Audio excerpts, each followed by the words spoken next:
I stood in my dress uniform before the grandstand, Mother whispering in my ear, "You shamed the uniform." Then she pushed me forward. The flags snapped in the wind, drums thundered across Maple Ridge, and inside Father's coat pocket lay a forged contract bearing my signature, a signature I'd never given. The whole town applauded his patriotic speech about community service and family legacy, but they hadn't heard what my microphone was about to reveal. They hadn't seen the evidence loading on the LED screens behind us. Not yet. My name is Harper Monroe, and I've worn the uniform of the North Coast Logistics Command for 12 years, but on that Founders Day parade in Maple Ridge, standing on that wooden grandstand while the October sun beat down on my dress blues, I realized my uniform had become nothing more than a prop in my family's elaborate theater. The push from Mother Marla Whitaker was subtle enough that the crowd below thought I'd simply stumbled. Camera phones captured what looked like a nervous officer adjusting her position for the photographers, but I felt her manicured nails through the fabric, heard the venom beneath her honeyed whisper, "You shamed the uniform. Now smile." I did smile. I smiled as Mayor Hutchins handed me the Veterans Appreciation Plaque. I smiled as Father Leonard Whitaker, beloved philanthropist and founder of the Whitaker Foundation, took the microphone to deliver his speech about service, sacrifice, and family values. The crowd ate it up.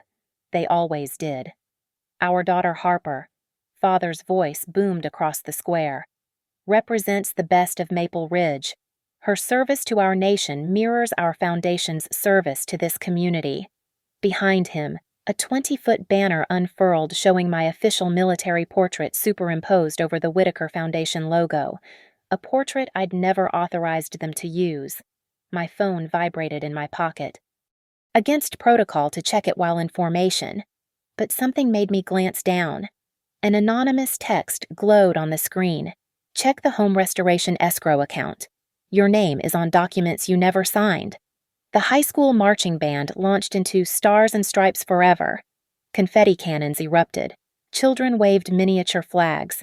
And there I stood, trapped between my mother's fixed smile and my father's grand gestures, while somewhere in the county clerk's office, documents with my forged signature were funneling money into accounts I'd never opened. I knew that signature.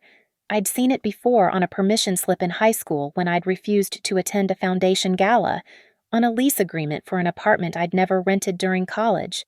My sister Sloane had perfected my handwriting years ago, back when we still pretended to be a normal family. The crowd began to disperse, heading toward the food trucks and carnival games set up along Main Street. Mother gripped my elbow as we descended the grandstand stairs. "The donors' reception is at 3, she said, her voice bright for anyone within earshot. Then, quieter, "Don't you dare make a scene." But I was already walking away, my dress shoes clicking against the pavement as I headed toward my car. Behind me, I heard Father calling out to potential donors, his laugh carrying over the crowd like a well-rehearsed symphony. They'd orchestrated this perfectly, the parade, the banner, the public display of their war hero daughter. What they didn't know was that I'd stopped being their puppet the day I'd signed my enlistment papers. What they didn't know was that someone else had noticed the forgeries, and what they certainly didn't know was that their perfect Founders Day performance was about to become their final act. I sat in my car, engine idling, and pulled up the banking app on my phone.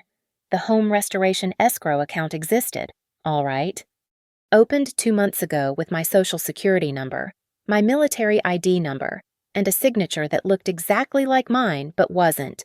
The balance showed $847,000 with regular deposits from the Whitaker Foundation marked as Veteran Housing Initiatives. The rage that bubbled up wasn't hot. It was cold, precise, the kind that comes from years of being positioned, posed, and pushed into places that served everyone's interests but mine. Mother was right about one thing I had shamed the uniform. I'd shamed it by letting them use it as their costume for so long. Growing up in the Whitaker household meant living inside a carefully curated museum exhibit. Every family dinner was a rehearsal for the next charity gala. Every photo on the mantel had been selected, edited, and positioned to tell the story of American excellence. We weren't children. We were supporting cast members in Leonard and Marla Whitaker's long-running performance of civic virtue. I remember Tuesday dinners most clearly. 6:30 sharp. We'd gather around the mahogany table while Mother directed conversation like a conductor. Sloan, tell your father about your volunteer work at the hospital. Harper, sit up straight, shoulders back, just like in formation. Even at 10 years old, I knew my role, the dutiful daughter who would grow up to serve her country, bringing honor to the family name. Sloan had always been the golden child, the one who understood the game and played it willingly. She'd inherited Mother's talent for manipulation and Father's gift for numbers. While I struggled through their dinner table interrogations, she'd smile and deliver perfect sound bites about community service and family legacy. She was the one they trusted with the Foundation's books, the one who knew where every dollar went. The first time I truly breathed was at Fort Jackson during basic training. No one there cared about the Whitaker name or the Foundation's tax-exempt status. The drill sergeants didn't want to hear about my mother's garden parties or my father's golf tournaments with state senators. They wanted 50 push-ups, and they wanted them now, for 8 weeks. I was just Monroe, not the Whitaker daughter, not the family disappointment who'd chosen military service over law school. After my first deployment, I'd saved enough for a down payment on the cabin at Cedar Lake. It sat 40 miles outside Maple Ridge, far enough that surprise visits were inconvenient, close enough that I couldn't use distance as an excuse to skip holidays. The day I signed those papers, my real signature on a real document for something that was truly mine, I felt something I hadn't experienced before: ownership of my own life. The cabin became my sanctuary. Knotty pine walls that didn't need to impress anyone. A kitchen where I could eat standing up if I wanted. A dock where I could sit at 04:30, watching the sun rise without anyone telling me I was wasting valuable networking time. It was the only thing I'd ever owned that my parents hadn't touched, hadn't influenced, hadn't tried to leverage for their purposes. But even then, they found ways to insert themselves. Mother would send decorators just to help. Father would mention the cabin to potential donors as evidence of my modest lifestyle despite our family's means. And Sloan would visit occasionally, always with paperwork that needed just a quick signature for the Foundation. I'd been so stupid. Those quick signatures, the documents I'd barely glanced at while she chattered about Foundation initiatives and tax benefits. She'd been studying my handwriting for years, perfecting every loop and slash. The permission slip for the leadership conference I'd refused to attend in 11th grade, she'd forged it. The recommendation letter from me for her college application forged. The power of attorney document when I was deployed that gave her temporary access to my accounts, for emergency purposes only. I'd signed that one myself, trusting my sister to protect my interests. The memory that haunted me most happened 6 years ago, right after my promotion to captain. They'd thrown a party without asking. Of course. Invited half the town to celebrate their daughter, the officer. I'd stood in their living room, surrounded by people I didn't know, wearing my dress uniform like a costume while Father made speeches about patriotic families and the importance of service. That night, Mother had pulled me aside in the kitchen. "You could do so much more for the Foundation if you tried," she'd said, arranging canapes on a silver tray. "Your story, your image, it's worth more than you realize." "I'm not a commodity," I'd told her. She'd laughed, that tinkling society laugh she'd perfected over decades of fundraisers. "Everything is a commodity, Harper. The only question is who's doing the selling." Now, sitting in my car with evidence of their fraud glowing on my phone screen, I finally understood what she'd meant. They'd been selling me all along my service, my honor, my uniform, converting my integrity into their cash flow, one forged document at a time. The Whitaker Foundation offices occupied the top floor of the Maple Ridge Commerce Building, all glass and polished marble designed to intimidate and impress. I arrived at 7:15 Monday morning, before the staff, using the key code Sloan had given me years ago, one of the few authentic things she'd ever shared. The filing room smelled like leather and old paper. It took me 20 minutes to find the right cabinet, another 10 to locate the folder marked Strategic Partnerships, 2024. Inside, between legitimate contracts with local businesses, I founded a sponsorship agreement for the Whitaker Foundation's Heroes Home Initiative, featuring my photograph in full dress uniform and my signature authorizing the use of my image for fundraising purposes. Except I'd never signed it. I photographed every page with my phone, then found 3 more contracts with my forged signature. Each one designated me as a consulting partner for various foundation initiatives, authorizing the use of my military credentials and image rights. The money trail was clever donations came in under my name's appeal, then got redistributed through Eastvale Civic Media LLC, a shell company registered to Sloan at a P.O. Box address. Can I help you? I turned to find Ray Delaney in the doorway, coffee cup in hand. Ray handled logistics for the Founders Day Committee and a dozen other civic events. But more importantly, he'd been watching the Whitakers operate for 15 years. Ray. I closed the folder carefully. I'm looking for some paperwork my family said would be here. He stepped inside and shut the door. Found what you're looking for. Something in his tone made me study him closer. His eyes held a knowledge that went beyond casual observation. Maybe. Ray moved to the window, gazing down at Main Street waking up below.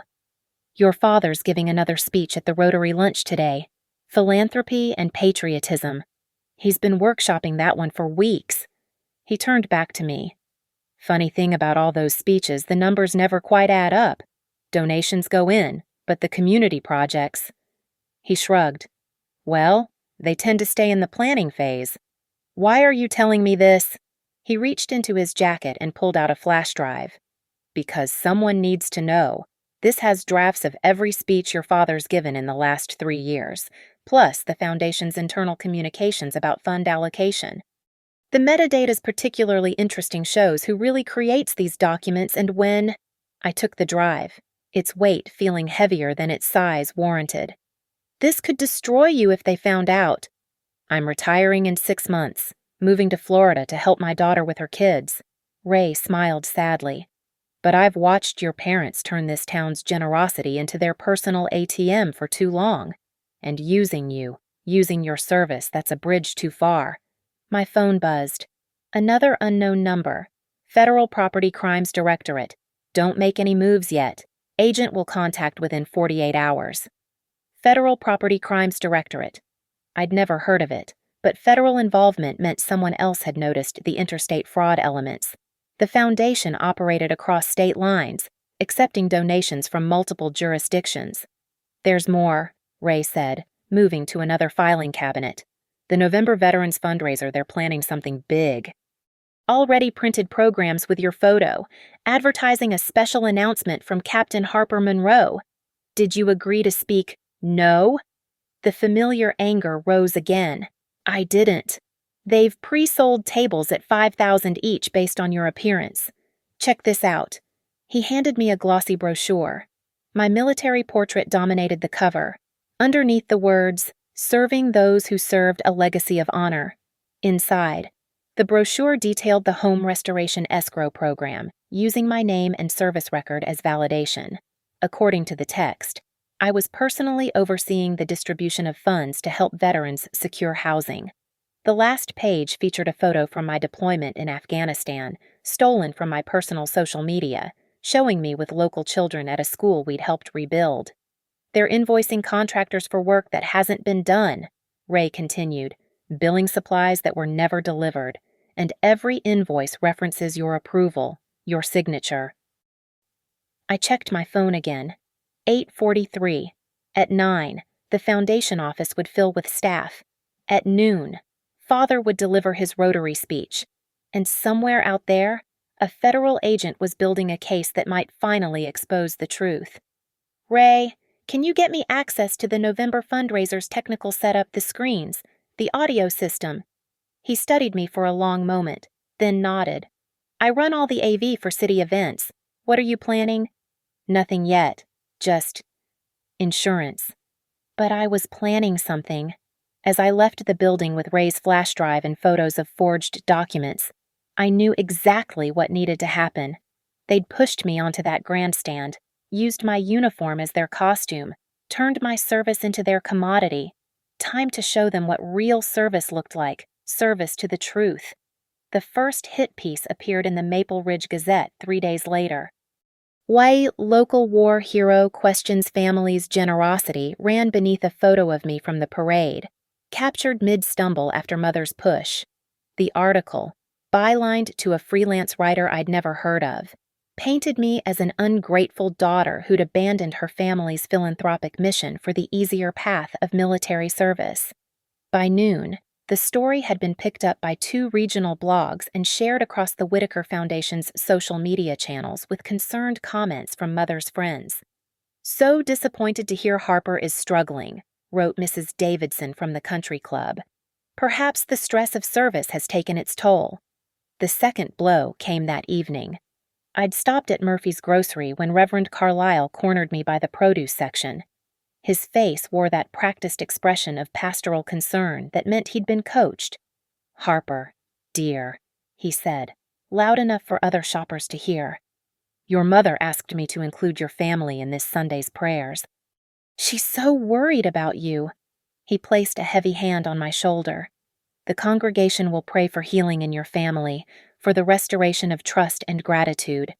I wanted to tell him about the forged signatures, the stolen photographs, the diverted funds. Instead, I selected 3 apples with deliberate calm. "That's kind of you, Reverend. Your parents have given so much to this community," he continued, following me to the checkout. "The foundation paid for our new roof last year. Such generous souls.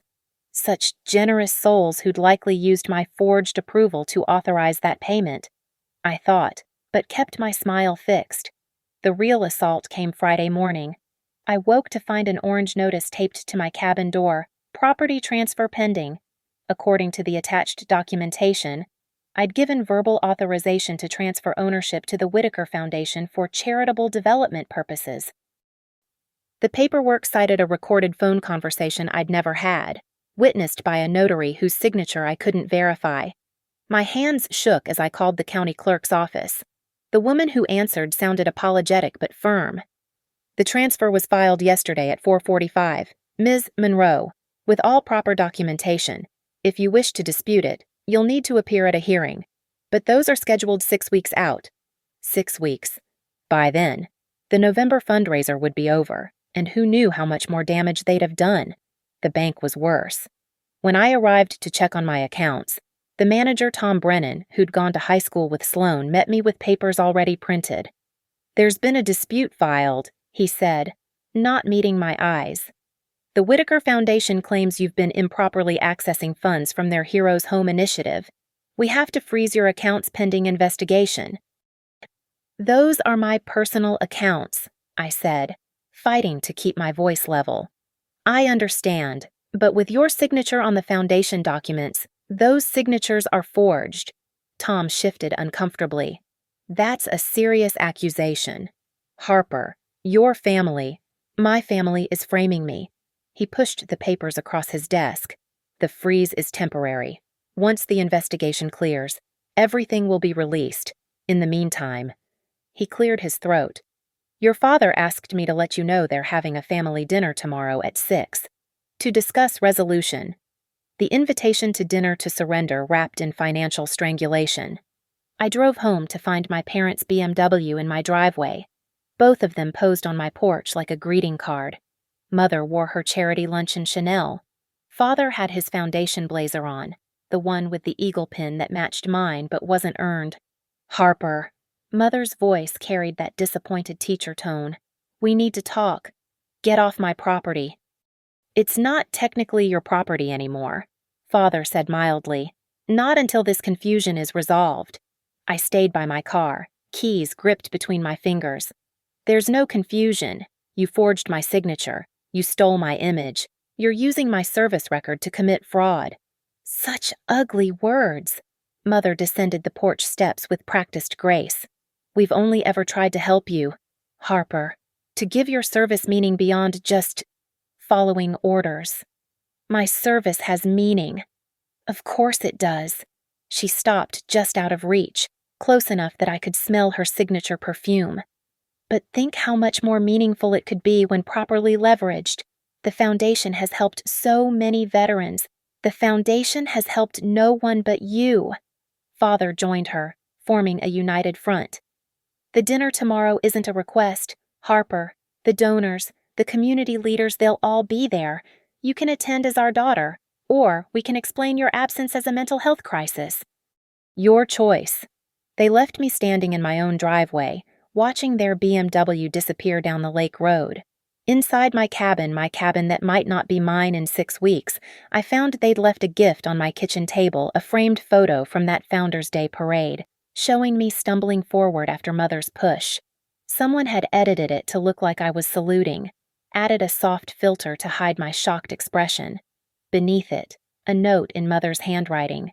You shamed the uniform once, don't do it again. My phone rang. Unknown number. Captain Monroe. This is Special Agent Ivy Carr, Federal Property Crimes Directorate. We need to meet. How's tomorrow morning? 0700. I'll be there. And Captain, whatever they're asking you to do, play along. We need them confident for what's coming next. Special Agent Ivy Carr looked younger than her voice had suggested, maybe 30, with sharp eyes that missed nothing and fingers that never stopped moving, tapping patterns on the diner table between us. We met at a truck stop 40 miles outside Maple Ridge, 0700 sharp. Your family's been on our radar for 18 months, she said, sliding a tablet across to me. But fraud cases need airtight evidence. Your forged signatures gave us the interstate commerce violation we needed for federal jurisdiction. The screen showed transaction records, dozens of them, all routing through various shell companies before landing in accounts controlled by Sloan. We've tracked $9.7 million in diverted funds over 3 years. Your sister's good she layers the transfers through 4 states before they circle back. So, arrest them? Not yet. Ivy pulled the tablet back. Financial crimes this complex need a moment of maximum vulnerability. The November fundraiser, that's our window. They're planning to announce a $10 million capital campaign using your image as the centerpiece. We need them to commit publicly, on record, with witnesses. She produced a surveillance authorization form. This allows us to monitor all transactions during the event, but we need more. We need them to explicitly claim your endorsement while you can demonstrate you never gave it. How? You're going to speak at the fundraiser. Say exactly what they expect. Then we're going to show everyone what really happened. She pulled out a second device, slim as a credit card. Wear this. It records audio and uploads to our servers in real time. Every whispered threat, every manipulation, will have it all. Ray Delaney had come through with the technical access. He met us in the parking lot, handed over a keycard and tablet with the venue's AV system login. The LED screens run on a networked system, he explained, showing me the interface. You can queue content remotely, set it to display at specific times. I've already created a backup admin account that they won't notice. Why are you risking this? Ivy asked him. Ray shrugged. I've got grandkids. I'd like them to grow up in a town where integrity means something. We spent 2 hours reviewing the technical setup, planning contingencies. Ivy had a team of 6 agents ready to move the moment we had what we needed. The surveillance warrant covered financial records, communications, and critically the Foundation's servers. Your parents are smart, Ivy warned. They'll have lawyers, political connections. We get one shot at this. That afternoon, I drove to my parents' house for the demanded family dinner, wearing the recording device and a practiced smile.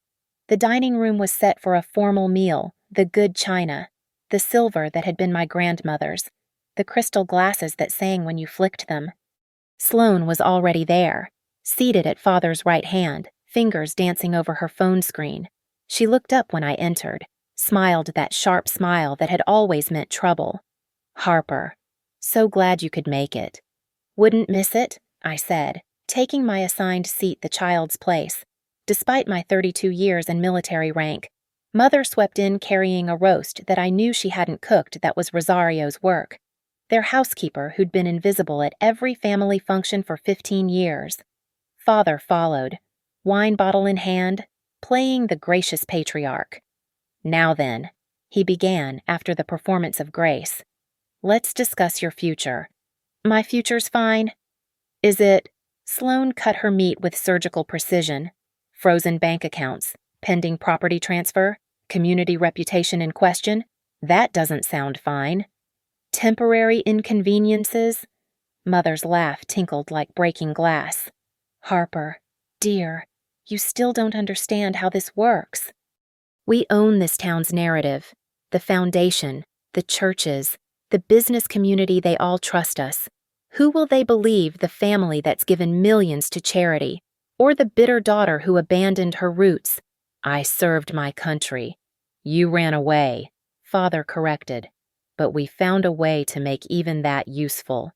Your image, properly managed, has raised more money for veterans than your actual service ever did. You mean stolen, my image, stolen and exploited. Such dramatic language. Sloane pulled out a folder, spread documents across the table. Every signature authenticated by handwriting experts we've retained. Every transaction documented. Your verbal authorizations recorded fabricated. Prove it. She smiled wider. Oh, wait, you can't. Because we've been very, very careful. Mother reached across the table, tried to take my hand. I pulled back. Harper, this doesn't have to be difficult. Appear at the fundraiser. Smile for the cameras. Endorse the capital campaign. In exchange, the property transfer disappears. Your accounts are unfrozen, and you can go back to your little cabin to play soldier on the weekends. And if I refuse, Father's mask finally slipped, showing the steel underneath. Then we'll have you declared mentally incompetent, PTSD, paranoid delusions, inability to manage your affairs. Dr. Morrison already has the paperwork drawn up he owes us for his son's scholarship. You'll spend 6 months in a very comfortable facility while we manage your assets for your own good. The recording device captured every word. Ivy's team would be listening, building their case. I forced myself to stay calm, to play the part. I need time to think. The fundraiser is in 6 days, Mother said. Decide quickly. I stood to leave, and she called after me. Harper, wear your dress uniform. The donors expect authenticity. Outside, I sat in my car, hands shaking with rage. My phone buzzed a text from Ivy. Perfect. Keep playing along. We got everything. 6 days until the trap snapped shut, but this time, it wouldn't be closing on me. The Veterans Day fundraiser was scheduled for 7 o'clock Saturday evening at the Maple Ridge Grand Ballroom. I spent the week before in careful preparation, working with Ivy and Ray to assemble our evidence into a devastating presentation. The print shop on Route 12 had kept records of every banner and poster my parents had ordered. The owner, Marcus Webb, had grown suspicious when the foundation requested 12 different versions of my military portrait, each with slightly different editing. They wanted your medals enhanced, Marcus told me, pulling out the work orders. Added a Purple Heart you never received, a bronze star that wasn't in your original photo. I thought it was strange, but they paid cash, 50% over my usual rate.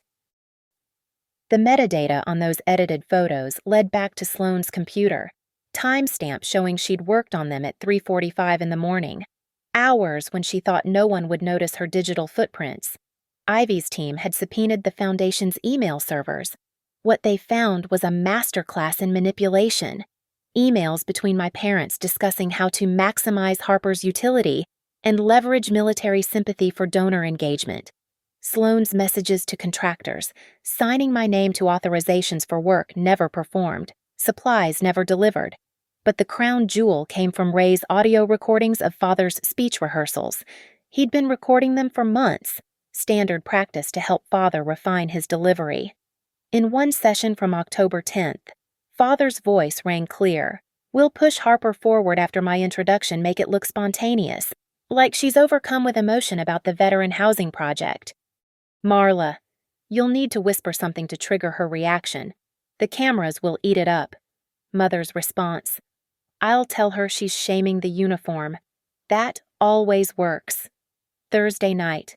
I stood in my cabin, pressing my dress uniform. Each medal aligned perfectly.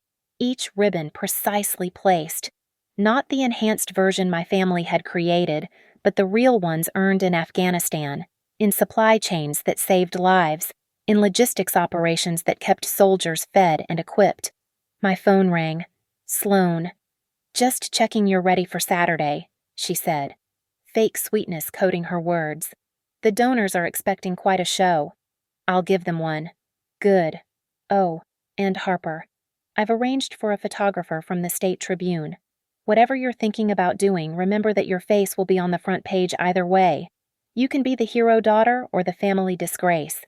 Choose wisely." After she hung up, I opened my laptop and reviewed the presentation one more time. Bank records showing the money trail, forged signatures compared with real ones, the edited photos versus originals, and, at the center, the recording from the family dinner, where they'd threatened to have me institutionalized. Friday afternoon. Ray met me at the venue for a walkthrough. The ballroom was already being decorated red, white, and blue bunting, massive screens flanking the stage, round tables that would seat 300 of Maple Ridge's wealthiest citizens.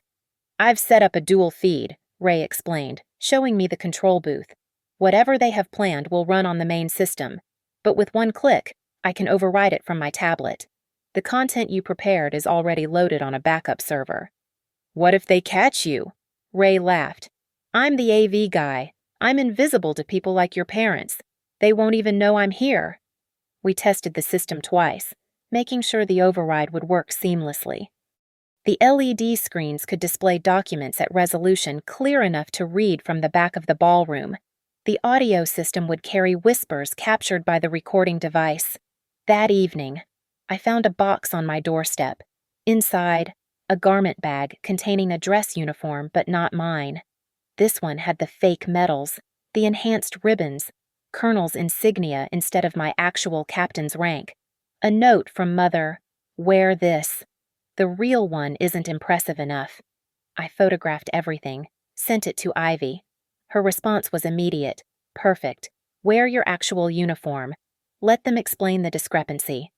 Saturday morning, I met with Ivy's team one last time. 6 agents would be positioned throughout the venue, 2 as catering staff, 2 as guests, 2 in a surveillance van outside. The federal warrants were ready, judges on standby. "Remember," Ivy said, "we need them to publicly claim your endorsement. The moment they do, with you standing there in uniform, that's wire fraud, stolen valor, and conspiracy. Don't jump early. Let them hang themselves." At 6:30, I drove to the venue. The parking lot was filling with luxury cars, BMWs, Mercedes, the occasional Tesla. Inside, the cocktail hour was in full swing. I could hear Father's booming laugh, Mother's musical greeting of major donors. I stood in the parking lot for a moment, looking at my reflection in the car window. My real uniform, my real rank, my real medals. No enhancements, no lies, no stolen valor. My phone buzzed, a message from Ray. "All systems ready. Your parents just did another sound check. They're planning something big." Another from Ivy. "We're in position, recording everything. Good luck, Captain." I walked toward the entrance, each step measured, each breath controlled. Inside that ballroom, my family was preparing their grand deception. They'd pushed me, manipulated me, threatened me, stolen from me. Time to push back. The ballroom glittered with false patriotism, crystal chandeliers draped in red, white, and blue ribbons, centerpieces featuring miniature flags planted in arrangements of white roses and blue delphiniums. 300 guests in their finest evening wear, each having paid $5,000 to attend this salute to service gala. Mother intercepted me at the entrance, her smile sharp as winter ice. She looked at my uniform, my real uniform, and her eyes narrowed. "That's not what we sent you." "No," I agreed. "It's not." She gripped my elbow, steering me toward a corner. "You're embarrassing us already." The enhanced uniform was fraudulent. The word you're looking for is fraudulent. Her nails dug deeper. "You ungrateful little..." She caught herself, smiled for a passing donor. "We'll discuss this later. You're at table 1 with us. Smile, wave, and remember you're being watched." The recording device captured every word. I took my seat between Mother and Sloane, facing the stage where Father was already warming up the crowd with his pre-dinner remarks. Behind him, the massive LED screens displayed the Whitaker Foundation logo, alternating with photos from various veteran initiatives, all featuring my image prominently. "Ladies and gentlemen," Father boomed, "tonight we celebrate those who served and those who serve them. My daughter Harper represents the bridge between military service and civilian support." Applause rippled through the room. I maintained my military bearing, face neutral. Sloane leaned over during the salad course. "I heard about your visit to Marcus Webb's print shop. That was stupid." "Harper." "Was it?" "We have receipts for everything. Work orders, invoices. All legitimate business." "Legitimate. That's an interesting word choice." She smiled, raising her wine glass in a mock toast. "To family loyalty. May you finally learn what it means." The main course arrived filet mignon with roasted vegetables, the kind of meal that cost more per plate than many veterans saw in a week. I watched the donors eat and laugh, congratulating themselves on their generosity while having no idea where their money actually went. At 8:45, Father returned to the podium. The lights dimmed except for the spot on him and the glow of the screens. "Friends, we've raised $9 million over the past 3 years for veteran housing initiatives. Tonight, I'm proud to announce our next campaign, a $10 million commitment to build transitional housing for wounded warriors." The screens changed to architectural renderings of a building that would never exist, followed by those edited photos of me with enhanced medals. My daughter, Captain Harper Monroe, has personally overseen every aspect of our veteran programs. She's reviewed every expenditure, approved every initiative. Her signature appears on countless documents because she believes, as we do, that service doesn't end with discharge. There it was, the public claim of my endorsement. Ivy would have what she needed. "Harper," Father continued, "would you join me on stage?" Mother prodded me. "Go, and remember what we discussed." I rose, walked to the stage with measured steps. The crowd applauded. Camera flashes created a strobe effect. Father handed me the microphone with a warning look. "Thank you," I began, my voice steady. "I wore this uniform with pride for 12 years. Each medal was earned, not enhanced. Each ribbon represents actual service, not edited photos." Confusion rippled through the crowd. Father's smile strained. "The Whitaker Foundation," I continued, "claims I've overseen their programs, that my signature validates their work. I'm here to tell you." Mother had risen from her seat, moving toward the stage. But Ray was faster. The screens changed. Suddenly, the forged signatures appeared side by side with real ones, the differences highlighted. Bank records scrolled, showing the money trail through shell companies. The edited photos appeared next to originals, the fake medals circled in red. Then, the audio began playing Mother's voice from the recording device. Crystal clear through the ballroom's speakers. "We'll have you declared mentally incompetent. PTSD, paranoid delusions." Father lunged for the microphone, but I stepped back, still speaking. Every signature was forged by my sister. Every image was stolen and edited. Your donations built nothing except their wealth. The ballroom erupted. Donors shot to their feet. Phones appeared, recording everything.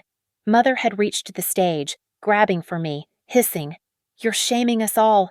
"No," I said into the microphone, her words broadcasting clearly.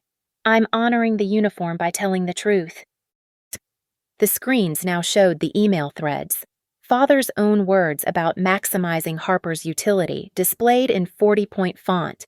Then came the coup de grace security footage Ray had found from the foundation office, showing Sloane at her computer at 3:45 in the morning, editing my photos, practicing my signature. That's when Ivy's team moved. Federal agents. Nobody move. 6 agents and FBI windbreakers entered from different doors. Ivy herself walked onto the stage, badge held high. "Leonard Whitaker, Marla Whitaker, Sloane Whitaker, you're under arrest for wire fraud, conspiracy to commit fraud, and violations of the Stolen Valor Act. Sloan tried to run. She made it 3 steps before an agent stopped her. Father stood frozen at the podium, his patriarch mask finally shattered.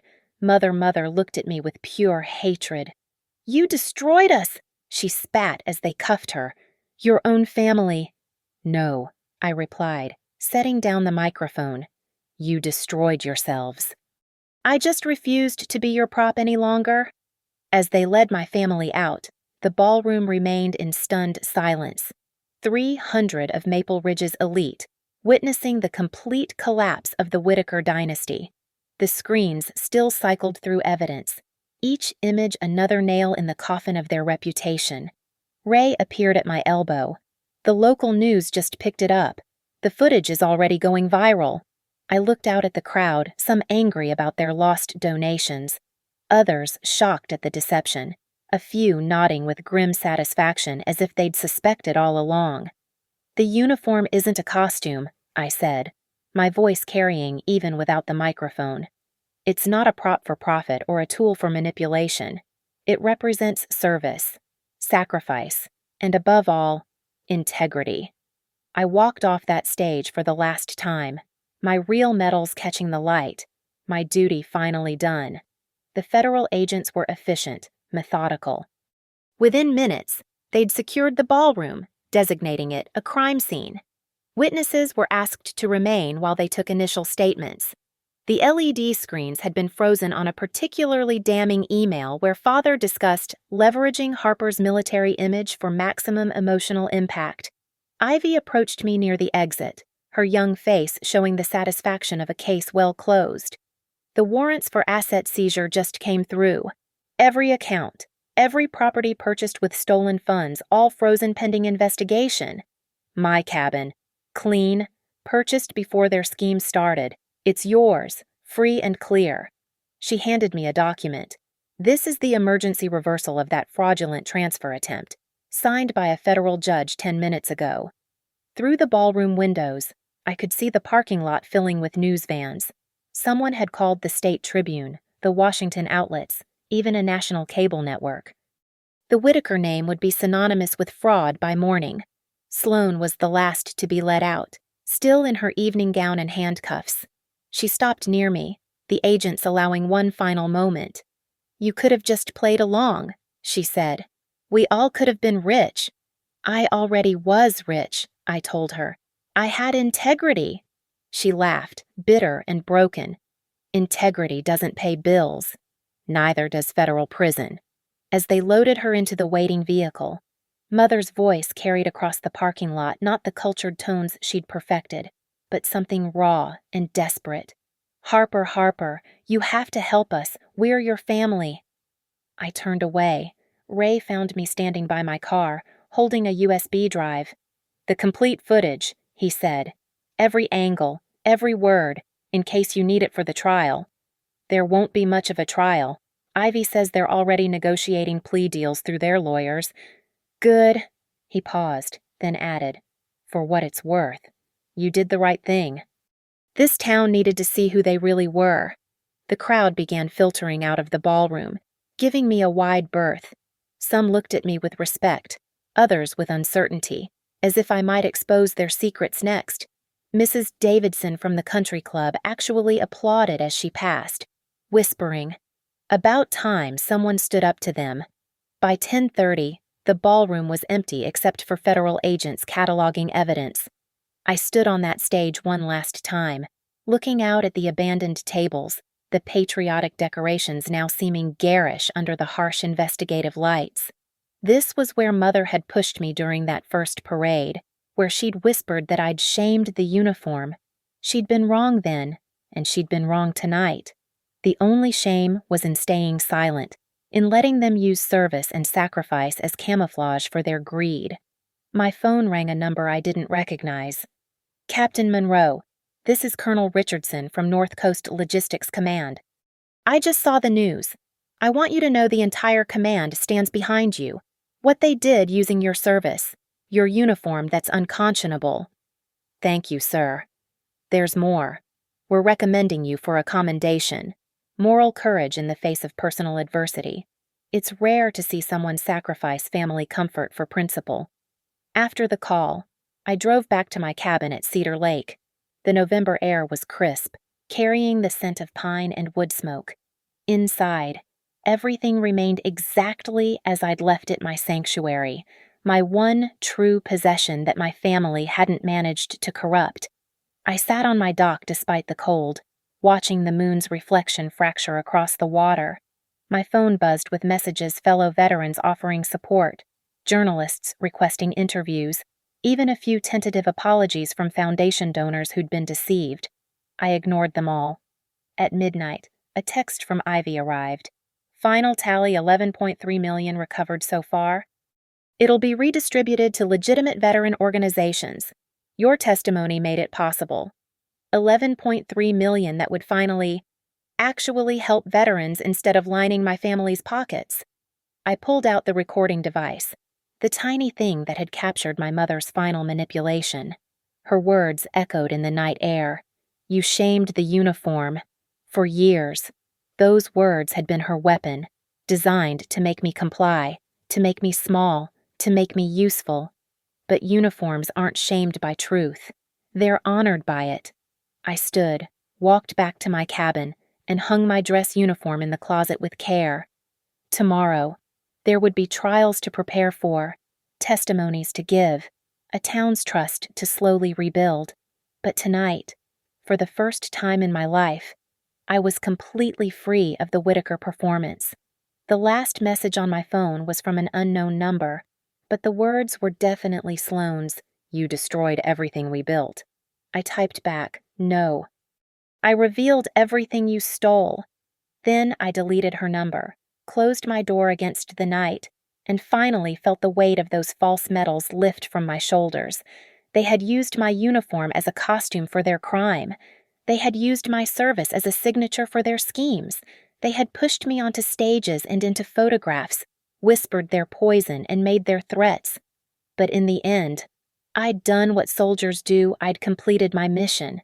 The enemy wasn't in a foreign desert or a hostile mountain range.